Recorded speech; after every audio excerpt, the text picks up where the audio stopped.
Normalmente yo empiezo con ejemplos y luego entro a la parte jurídica. Pero dado que el auditorio es básicamente de abogados, notarios, puedo empezar directamente con lo que dice la Constitución sobre esto.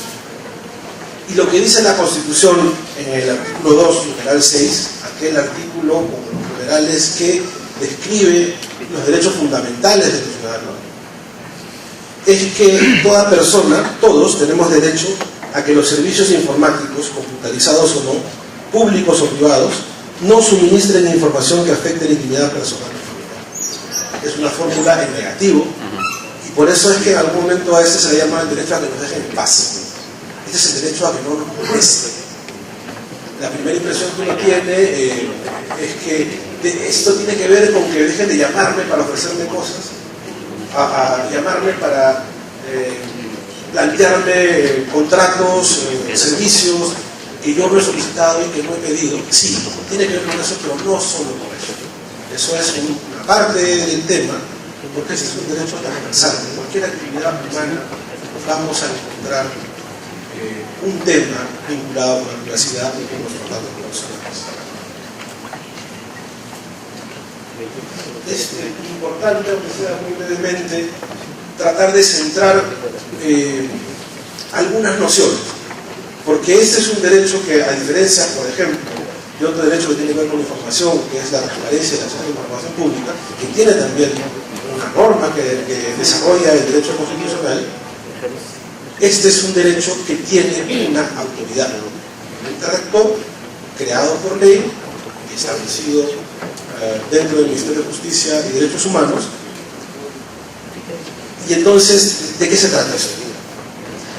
La ley crea una autoridad y la llama Autoridad Nacional de Protección de Datos Personales, y dice que se ejerce a través del Ministerio de Justicia y de la Dirección Nacional de Justicia. Es decir, la encuadró dentro de una dirección nacional dentro del Ministerio de Justicia. Pero ocurre que el Ministerio de Justicia sufre una transformación, se crea un despacho de Oficina Nacional de Derechos Humanos, y esta autoridad pasa a ser una propia dirección. Simultáneamente las direcciones nacionales han dejado de existir y ahora se llaman direcciones generales. Entonces ahora hay una Dirección General de Justicia, porque era la Dirección Nacional de Justicia, y una Dirección General de Protección de Datos Personales, porque eran las direcciones generales. Ha salido de donde estaba y se ha convertido en una propia dirección general. Sin embargo, recordemos, como les decía hace un rato, que la ley le llama Autoridad Nacional de Protección de Datos Personales. Entonces las normas lo que dicen es que esta entidad, que es la misma entidad, puede usar dos nombres. Cosa curiosa, pero bueno, es más fácil porque tiene un reglamento que una ley. Entonces esta es una autoridad que se llama Autoridad Nacional de Protección de Datos Personales y también Dirección General de Protección de Datos Personales. Son lo mismo. Este era el organigrama, y aquí estaba, porque la ley así lo dijo, no tenemos antecedentes ni explicaciones de por qué la ley puso la autoridad de la Dirección Nacional de Justicia, que tenía esta competencia hasta esa fecha. El director nacional de justicia tenía además otras actividades, no pocas y no poco complicadas, y ahí estaba la autoridad de protección de datos personales, que cuando uno la mira con cuidado y se entera de qué viene el asunto, se da cuenta que tiene un vuelo bastante más complicado, y es por eso que vamos avanzando hacia que se independice y tenga un organigrama propio, que es ahora este. Dentro de la esfera del Ministerio de Derechos Humanos y Acción de Justicia, ya hay una Dirección General de Protección de Datos Personales con un organigrama aún básico, pero en marcha.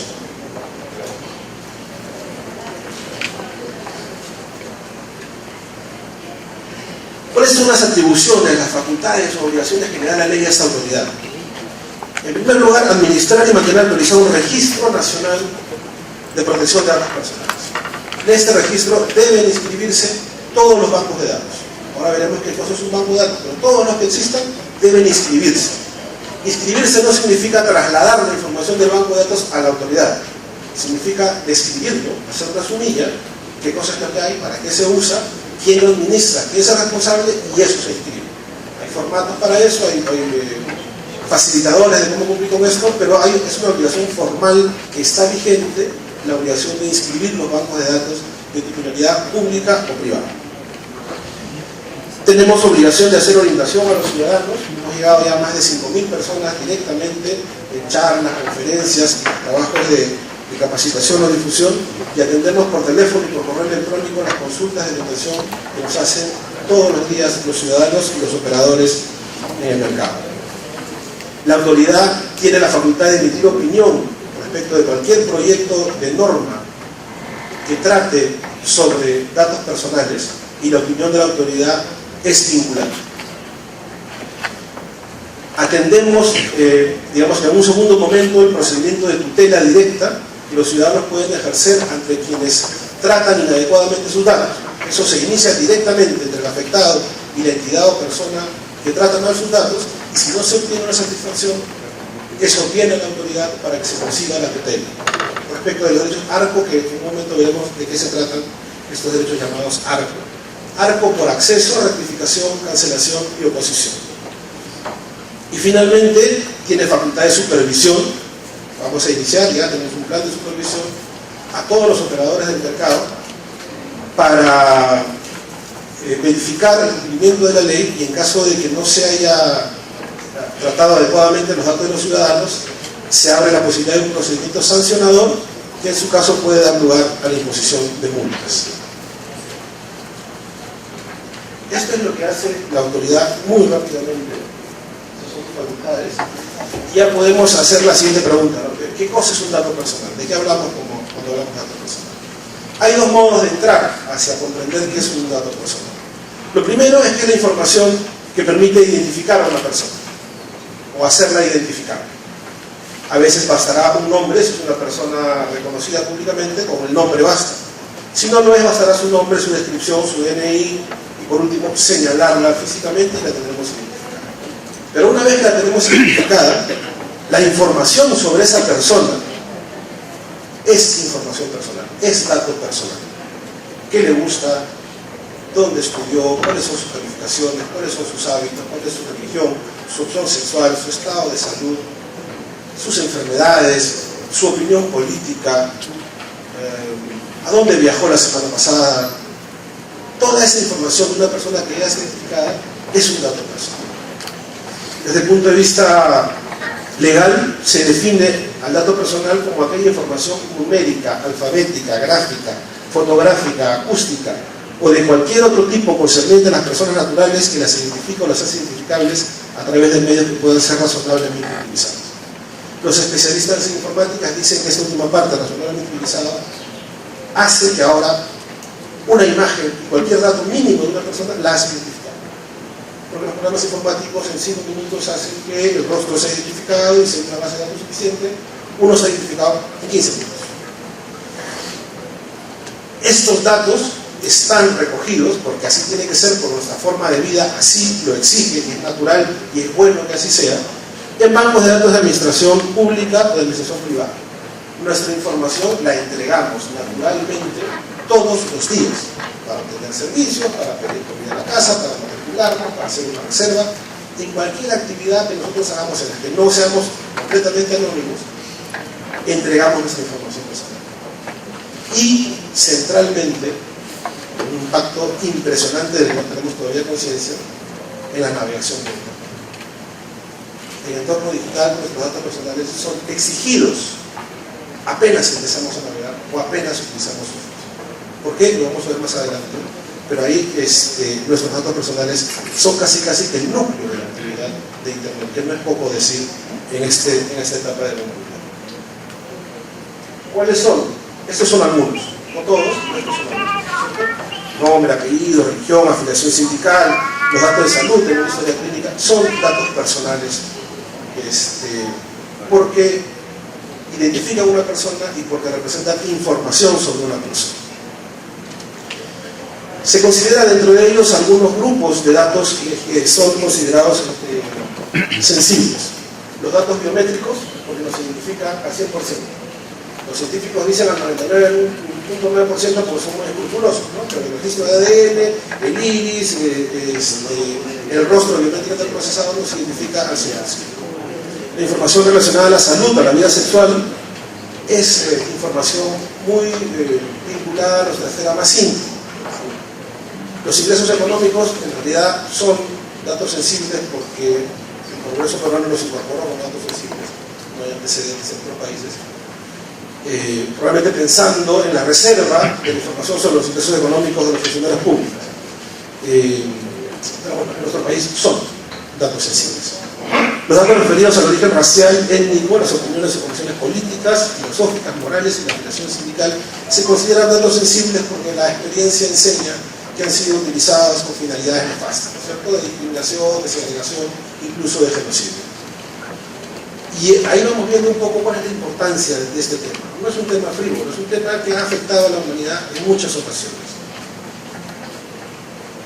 ¿Qué es entonces un banco de datos personales?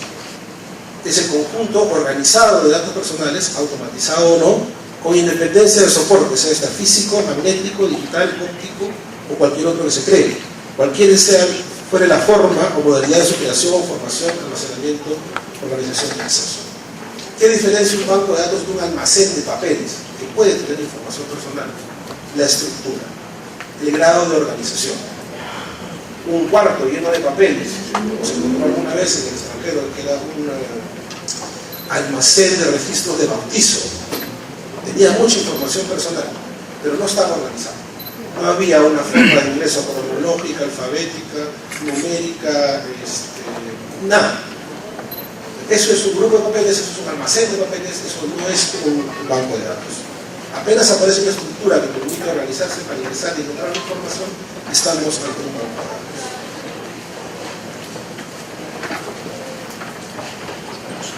Cuando hablamos de datos personales, no nos referimos al uso de los datos personales, porque el uso es un verbo que jurídicamente está cargado de un concepto real, patrimonial, ¿no es cierto? Uno usa cosas, usa bienes.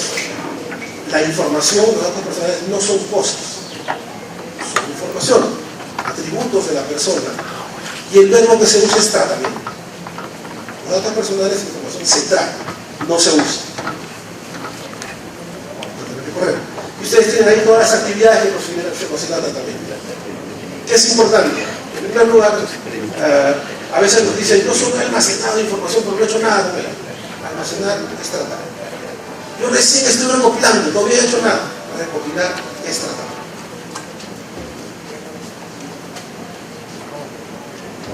Hay algunos otros conceptos por los que pasaré muy rápidamente, ¿no? Intimidad y privacidad son, en muchos contextos, incluso nuestro Tribunal Constitucional los usa como sinónimos. En protección de datos no son sinónimos. Y un ejemplo les va a dar claridad sobre a qué me refiero. Si yo les digo que por la noche ustedes van a tener una reunión privada, ustedes tienen un concepto claro de una reunión privada. Si les digo que van a tener una reunión íntima, ustedes tienen un concepto claro de una reunión diferente a la reunión. Ese es el rango de diferencia que hay entre la intimidad y la privacidad en este contexto.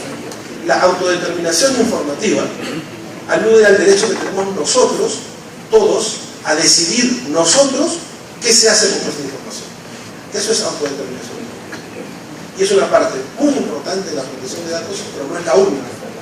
Porque la protección de datos engloba también las medidas de seguridad alrededor de la información. Y allí no hay autodeterminación.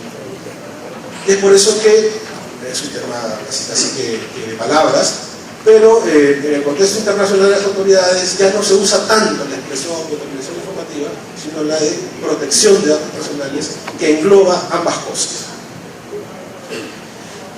Aunque no parezca, hay diferencia entre difundir, entregar, compartir información. Yo en un extremo puedo no afectar la privacidad si comparto información. Y puedo mantenerme cumpliendo la ley si comparto información pero no la difundo, e incumplo la ley si la difundo. Si soy proactivo y publico, estoy incumpliendo la ley, pero esa misma información, si yo me mantengo pasivo y se la entrego a quien me la pide, yo no estoy afectando la privacidad. Hay rangos que considerar. Bueno, si se acabó el tiempo, yo la verdad es que no voy a perder más. ¿Debo cortar ahí?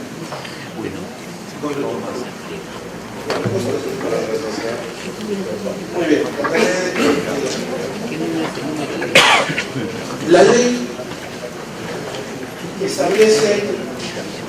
de excepciones respecto de su ámbito de aplicación. El primero es el ámbito de los datos que se usan en el ámbito doméstico. Nuestra lista de teléfonos, mientras la manejemos como una lista de amigos, no está dentro de la aplicación. Los abogados tenemos que tener mucho cuidado con eso porque mezclamos muchos amigos con clientes, posibles clientes y actividades profesionales. Pero en general, si lo manejamos como información doméstica, no están dentro de la aplicación. Luego están las actividades de las entidades públicas en las actividades estrictamente relacionadas con la defensa nacional, la seguridad pública y la investigación o represión del delito. Eso no quiere decir que esa información esté completamente desprotegida. Está protegida en el ámbito constitucional, pero no en el ámbito administrativo por la autoridad constitucional. ¿Cuál es la importancia de este tema? ¿Por qué tiene sentido hablar de esto? Simplemente recuerden ustedes que la ubicación de las personas, el patrimonio, el origen étnico y la opción sexual de gitanos, judíos en la Alemania nazi se hizo a partir de un censo absolutamente legítimo que se le encargó a la IBM y que por primera vez en esa ocasión utilizó estas tarjetas perforadas. Es decir, hubo ahí una concurrencia entre un avance científico e informático importantísimo y la muestra de que la información personal puede ser segregada y utilizada con finalidades nefastas. Y a partir de eso la comunidad se dio cuenta que la información personal era potencialmente muy peligrosa. No voy a poner los ejemplos que están ahí, pero sí les transmitiré una pregunta. ¿Qué sostiene Internet? ¿Qué sostiene a los motores de búsqueda? Que están entre las 10, creo que 8 de las empresas más importantes del mundo son empresas de Internet. E Internet se sostiene por la información personal que recaba. Todo lo que nos dan aparentemente gratis nos lo dan porque nuestra información es tomada, procesada, perfilada, trabajada para la publicidad, que ahora ha avanzado a niveles de perfilamiento y de comunicación personalizada. Eso nos da una muestra de la importancia que tiene la información personal. Porque claro, Facebook acaba de reconocer que tiene un centro de estudios sociológicos en el que los profesionales de la psicología y la sociología hacen en 3 semanas lo que antes les tomaba 15 años. Google está creando una cátedra para defender su posición respecto al manejo de la información personal de la humanidad. Esto no es poca cosa. Y en consecuencia, al frente de este mundo, hoy a la sociedad le llaman la sociedad de la información y el nombre le dicen el homo cibernético. Eso es lo que se viene, es inevitable. Y al frente de esta ola, potencialmente muy buena, pero potencialmente también muy peligrosa, están las autoridades de protección de la privacidad. Los principios rectores básicamente son consentimiento, calidad, finalidad, proporcionalidad. Consentimiento, los datos se usan bajo el permiso y en la forma en que ha sido dado el permiso del ciudadano. La calidad, la información tiene que responder a la realidad, tiene que estar actualizada y debe ser utilizada solo para esas finalidades que están autorizadas y del modo idóneo, suficiente, imprescindible y menos invasivo de la privacidad que sea necesario para trabajar. Este consentimiento tiene que ser libre, tiene que ser previo, expreso e informado.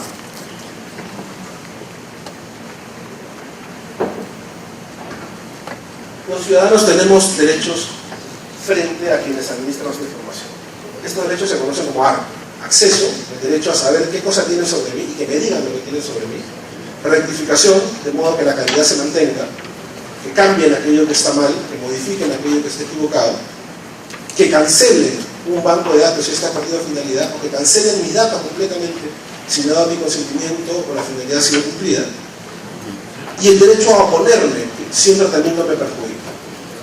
Es un procedimiento de oposición el que dio lugar en España a que el Tribunal Europeo haya decidido con efectos en ese proceso, pero con efectos mundiales, sin duda, que los motores de búsqueda que indexan información y hacen que ponen el orden en que aparecen los enlaces que pone el nombre de una persona, sean considerados tratamiento.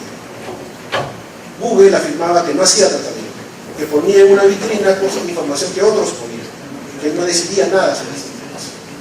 Por el Tribunal Europeo ha decidido, ya ha resuelto, que eso, que indexar a través de estos spiders que buscan la información, encontrar, buscar y poner en un cierto orden, que además no es aleatorio, sino que es matemáticamente programado por algoritmos y que puede variar si alguien paga, porque cierta información aparezca primero en una búsqueda. Eso es tratamiento y eso está sujeto a las reglas de la protección de datos personales. Es una decisión trascendental. El modo de manejar información ha cambiado. Ya no es solo compartir, entregar, publicar. Buscar y hacer visible también es tratamiento. A vuelo de pájaro, de los temas en los que la autoridad ha participado y que muestran la transversalidad de este derecho. Identificación de quienes hacen llamadas a emergencia, registro de ludópatas, para que se les impida el ingreso a los casinos, proyectos sobre datos genéticos, la posibilidad de un banco de ADN, de registro de ADN universal, con las implicancias que tiene esto en las relaciones paterno-filiales, las bondades que tiene en el ámbito penal, ¿no es cierto?, para las escenas del crimen, pero las complejidades que aparecen, por ejemplo, si lo enfrentamos a la presunción paterista. El hijo nacido dentro del matrimonio se reputa hijo del marido sin la multitud contraria, cuando la Torah podrías tener un ADN que demuestra que eso no es así. Una verdad científica frente a una verdad jurídica. La transparencia y su combinación adecuada con la protección de la privacidad y el manejo de los programas sociales, la declaración jurada de funcionarios y aquello que debe ser publicado y no debe ser publicado, la videovigilancia, que enfrenta hoy un reto muy grande, porque existe la tendencia a creer que cualquiera puede poner una cámara en una calle y vigilar a sus vecinos, y eso no es necesariamente así. El acceso a la información de las redes sociales. La policía nos ha preguntado si Facebook es información público-privada. Y claro, uno dirá, sí, puede ser, ¿no? Sí, pero el Facebook de tu hija también es información pública. Es complicado y ahí hay respuestas que dar. Hay una iniciativa muy grande de registro de funcionarios procesados, condenados, en función de transparencia y de elecciones informadas. Ahí también hay temas que evaluar y límites que establecer, y estamos haciéndolo con mucho cuidado y con mucha dedicación. Con lo cual he terminado. Muchas gracias.